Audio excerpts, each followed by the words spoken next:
Do you have objections in life? Even if you're not in sales, you probably do. Even if you're a software engineer, you may have some objections to taking time off, to working overtime because you need the money, or even objections to a new project that you're thinking about doing, something that will change the company you work with. You may have objections, and how and where you end up in life depends directly, really proportionally to your ability to overcome these objections that come across. It doesn't matter if you're in sales or not. Objection training is for everyone. Even in your relationships with other people, with your spouse, with your parents, with your children, especially with your children. You need objection training. So the most profound, most powerful objection training I've ever been able to train to the masses. There are a few that may be a little better, but they take multi-day conferences that you're going to drop 10 grand for me to teach you on. Instead, I'll give you this one for free. So, just think about the F words. No, not that one. That one is not a good objection training. That one will create more conflict. I've got 3 better ones for you. It is feel, felt, found. Feel, felt, found. Easy to remember. Remember the 3 F words. And again, not that one. Feel, felt, found. I completely understand how you feel. Most people I talk to, they felt the exact same way. What we found is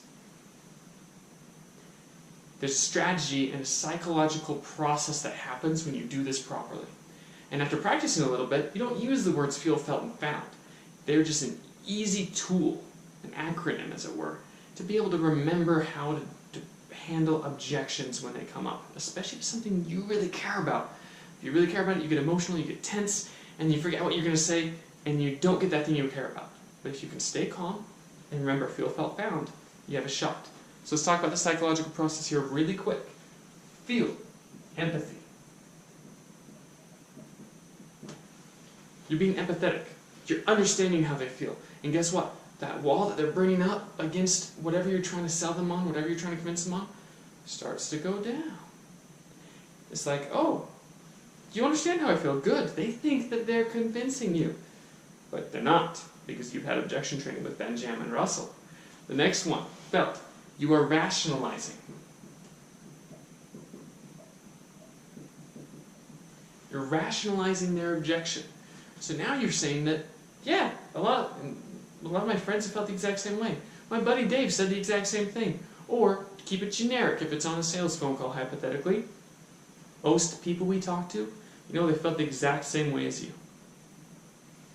Yeah? See how it feels? Even when I just said that to you just barely. Do you see how that made you feel?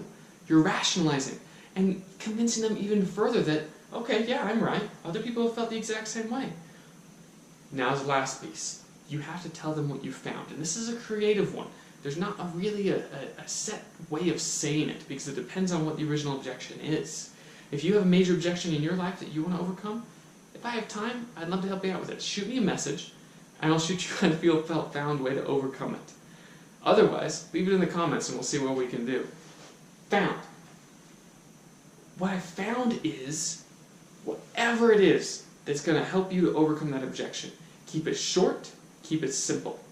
It can't be on for a paragraph. And then guess what else? Pivot afterwards. This is the last key. You have to pivot. So you can do feel, felt, found perfectly, but because of the nature of conversation, people are used to conversation being combative, not constructive, like feel, felt, found creates a conversation into. So if they're waiting for that combativeness, if you then give them the opportunity to re-object, they will. Even if they agree with you, they will, just out of habit. So make sure you pivot. You just overcame the objection. Move on. Go for the close. Talk about something else. Whatever the next step in your conversation is. Just move forward to the conversation. You just overcame an objection. Congratulations.